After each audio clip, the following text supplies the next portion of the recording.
welcome back. Can you tell we're not in the music room today? Today we are on another virtual field trip. Where are we? Anybody recognize this place behind me? Well, you should, because guess what? This place is our neighbor at North. This is Lewis and Clark Community College, this beautiful campus over here. And today we are going to be looking at a little bit behind the scenes of Hathaway Hall. What's Hathaway Hall? You know that place that we do our concerts at? We're going to get a little behind the scenes view of what goes on at Hathaway Hall, and what we're going to learn a little bit about what it's like being a theater manager. So let's go. Lewis and Clark Community College was originally built in 1838, but it was called Monticello College.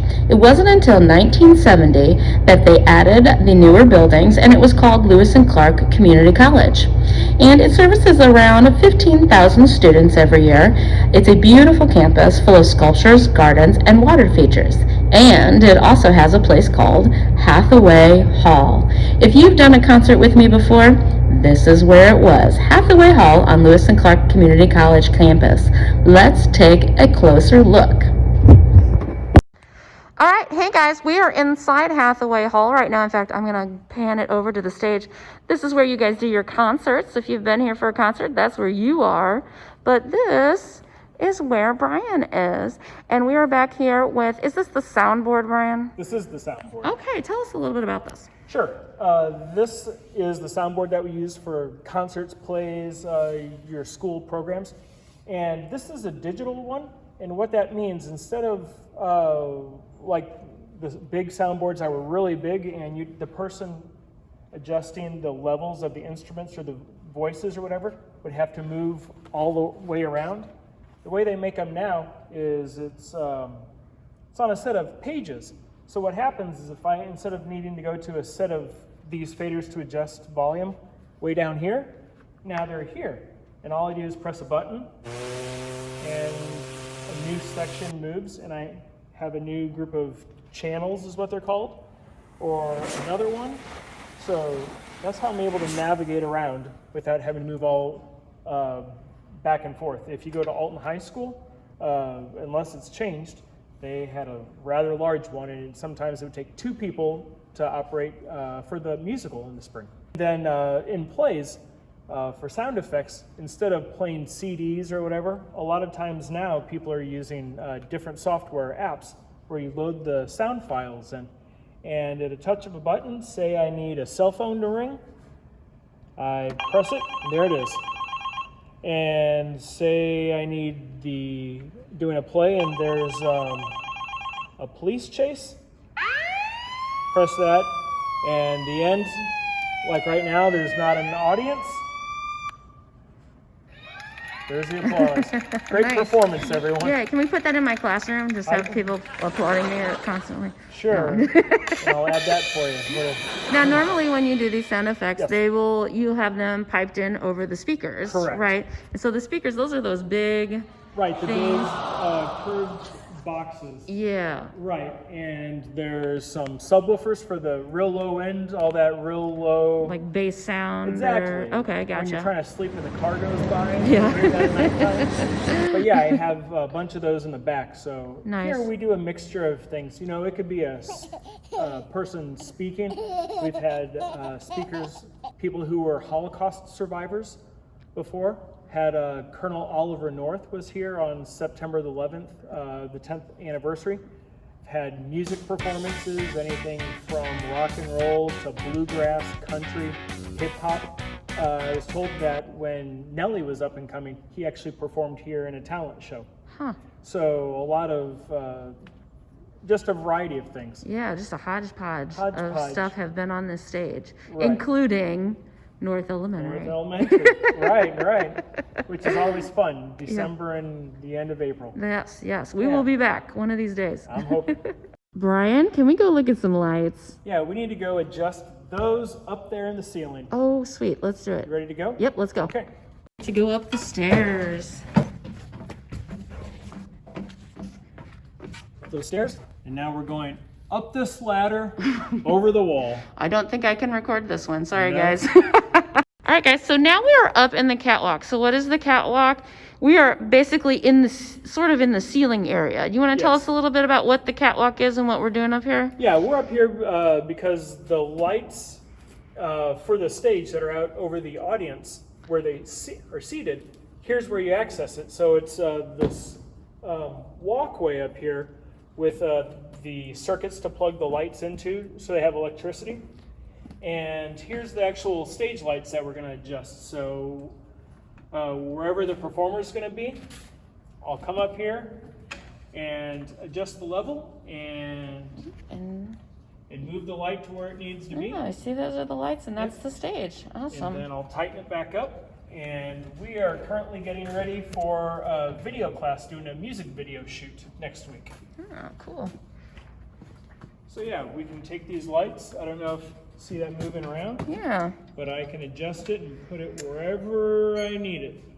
And sometimes we'll put in colored gels, so if I need light to be blue or orange or red or pink, I can put in a piece of plastic, kind of like this face shield, into a metal frame and put it in front of the light.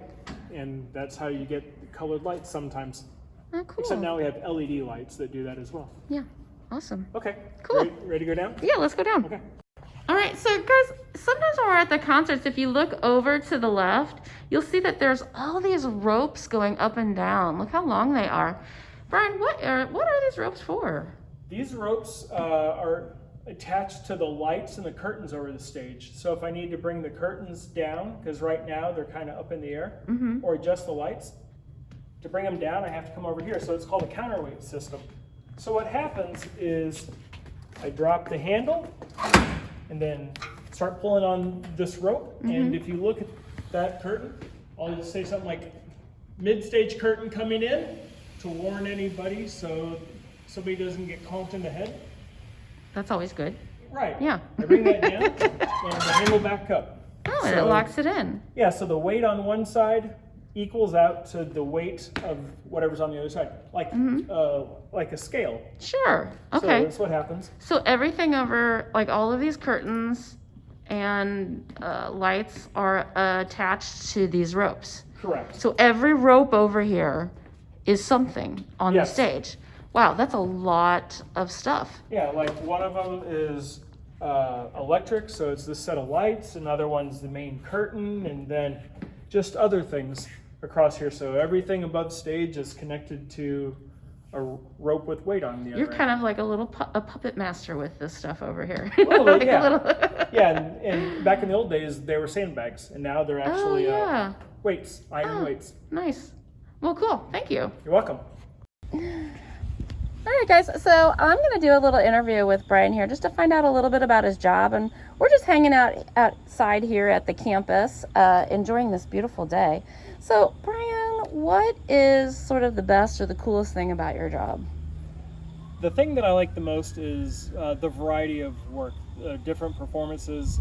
You know, in this time of social distancing, I got to help a couple weeks ago with a couple of streamed violin recitals, which is out of the ordinary. So the fact that I get to learn different ways of doing things and working with different people all the time, that's probably one of the highlights. Nice. Well, there's always a bad part to a job. What is the worst thing or the hardest thing about your job? The hardest thing,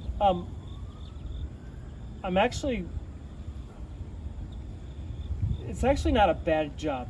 Probably the worst part is when people just don't listen, or people think they know my job better than I do when they've never done it.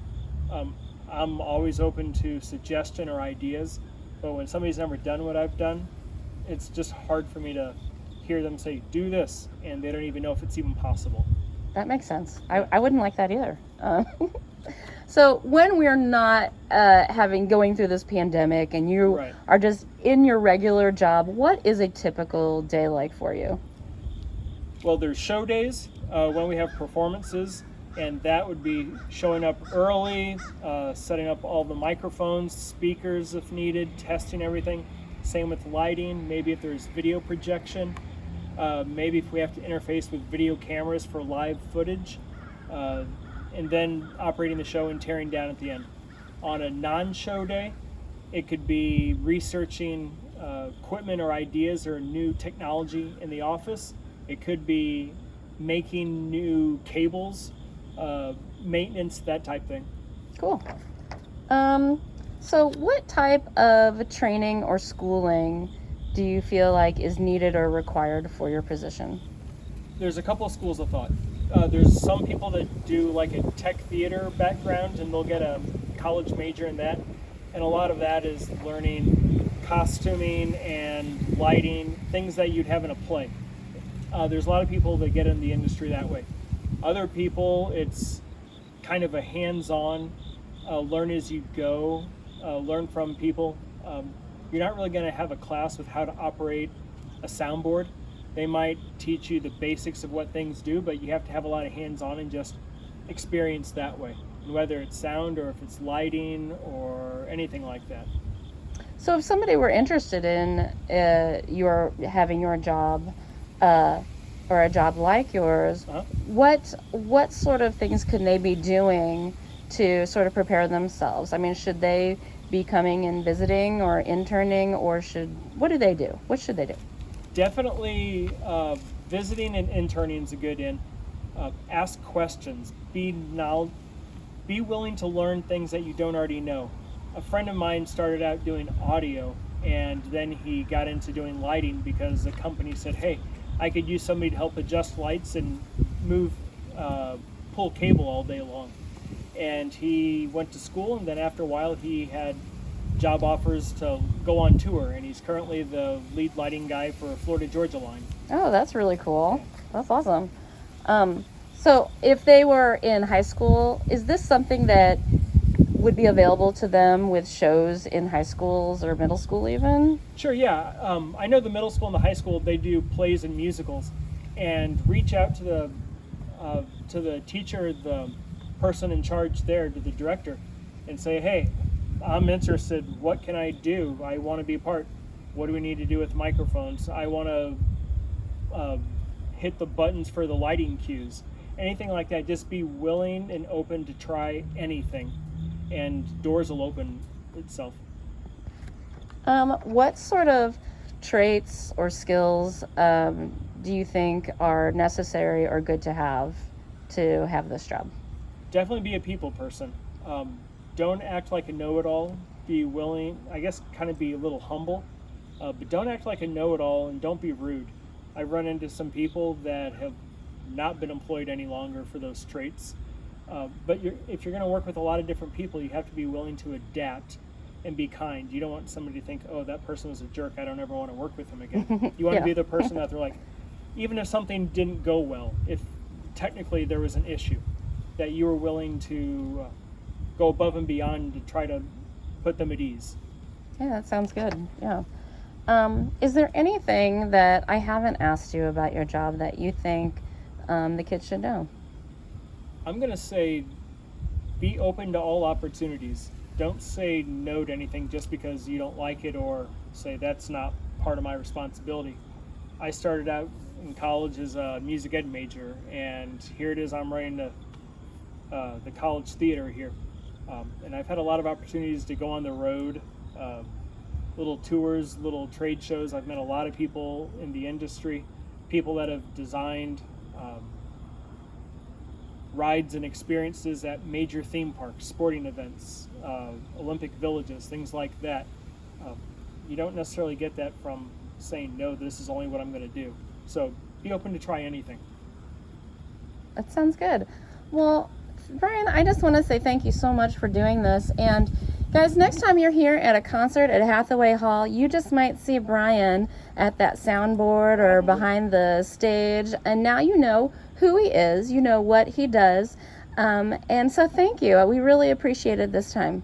You're very welcome. It's always a pleasure to work with you. Thank you. Bye.